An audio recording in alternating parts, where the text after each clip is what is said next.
just going to present briefly about what have we learned in PSNP Plus regarding the gender issues and what do we want to look in the future. So the lessons are in a form of what we did very well and what we did not do very well.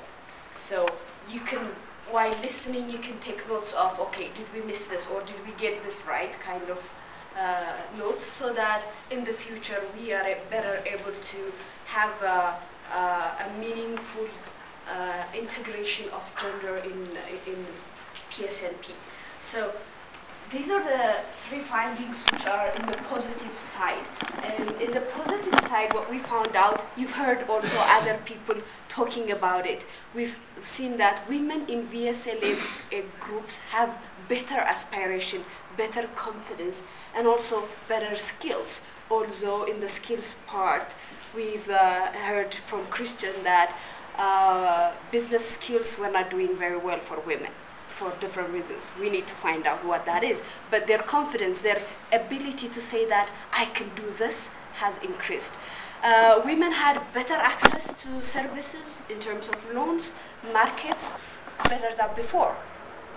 And third is that some anecdotal evidence suggests that men are starting to engage in supporting women in the household domestic chores so that they're not overly burdened by the IGA activities in addition to the household, taking care of the babies and taking care of the cooking and cleaning, all that part. On a bit of a negative side, we have had limitations. The first one is, yes, partners were trying their level best to integrate gender, but it is as per their own understanding. There wasn't a strategy, gender mainstreaming strategy, so that in every place we go, we see activities that relate to gender and everywhere. The other thing is, most of the activities focused on women's practical needs. That is to say that, okay, there is the power issue, men and women in a society, and poor men and rich men, the same, yes? Poor women, rich women, that difference is just taken as it is, and women were only given something that helps them in already existing situation.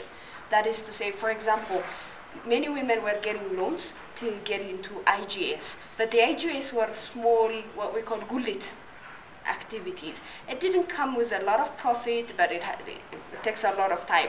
But many women were not involved in a more lucrative businesses, such as honey production. And so still the power issue is still there, but we were trying our level best to just supplement practical solutions. And less emphasis also was given for group formation. For example, we all know that if you simply bring groups together, do they always succeed? They don't, yes? There must be other factors that contribute, that facilitate their moving forward or sliding back. So groups were self-select in VSLAs, for example, but even in self-select, where men and women were in the same group, did they perform the same as women only or men only? So what is the strategy behind in group formation? And this was given less emphasis. It was assumed that since it is a self-select, they'll do just fine. Staff capacity and organizational gender responsiveness, overall this has to be seen and this has to be also supported. Our staff are the product of the community. The way we think about the gender relations, power relations in this issue is the same as where we live. Of course, with education and with other factors, we have some ability to analyze that, but taking this further is needed. The other significant issues, since women's workload has increased, men's contribution towards the domestic, towards the household finance has reduced, children's work has increased. That means the issues of labor reducing technologies and integration of WASH program is very critical to supplement in a way of reducing women's workload. But this is, please pay attention, this is a very critical issue to look at. While we want to support the poor, to be able to graduate, we do not want also at the same time to do harm by way of imposing a lot of burden on certain segments of the society. So this is just food for thought. VSLAs were doing practical needs. Women were saving and they were trying to be able to support their family a little bit better than before.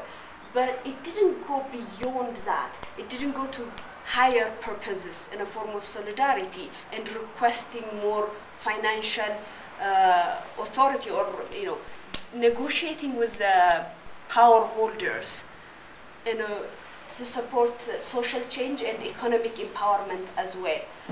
The value chains, they need to be seen from gender perspective, because whatever we choose, we need to see whether is that what women need or is that what men need, what will the end result look like.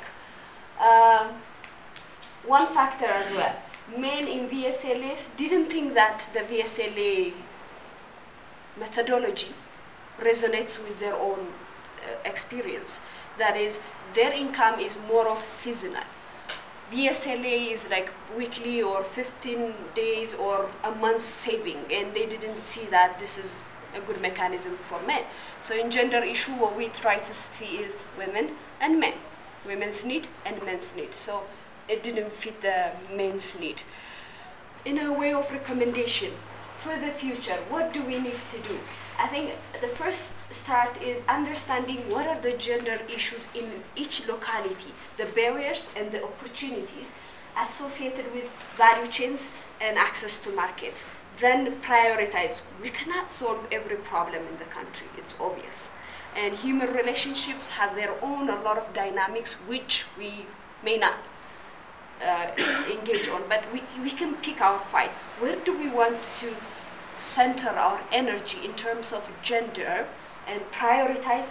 Based on that priority, develop a mainstreaming strategy, action with resources, staff capacity, M&D, so that we know along the way we measure it and we know when we reach there. Second is we need to be able to support broader partner or institutional gender responsiveness.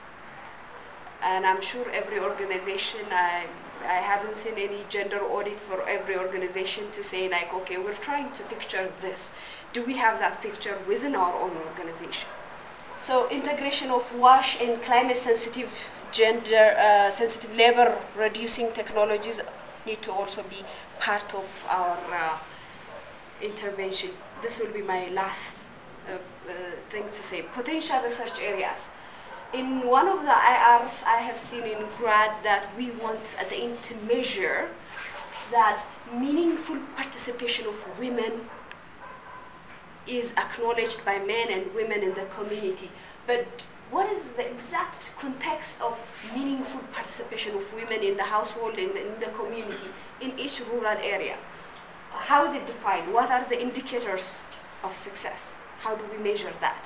So at the beginning, like if you involve me, mine would be like, I come with all my own understanding of gender and that issues, but my information may not be the rural women's definition of what participation is. So getting the right term and getting the right indicator to measure it later is critical. The second is understanding groups. What VSLA, PMA, I heard that it's going to be VESA, or so whatever group we're going to use, what makes or breaks them? We need to understand that. What is that they want in terms of gender, in terms of capacities, in terms of conflicts, resolution, communication. What do they want? In all our analysis, we tend to forget what is the dynamics of addiction. Addiction in terms of alcohol and chat, particularly for West Hararghe, East Hararghe, this was identified as one factor. What is this dynamics in terms of impact on household economy and women empowerment? In some communities, women did very well when there is addiction issue. For example, when the husband is addicted, women try to fend their home. So they were doing very well in terms of aspiration, getting engaged in IGAs. But in other cases, whatever they bring at home was used for this. So do we leave this issue, or is it like the bigger elephant in the house? So this is what I have. Thank you very much, and questions are appreciated.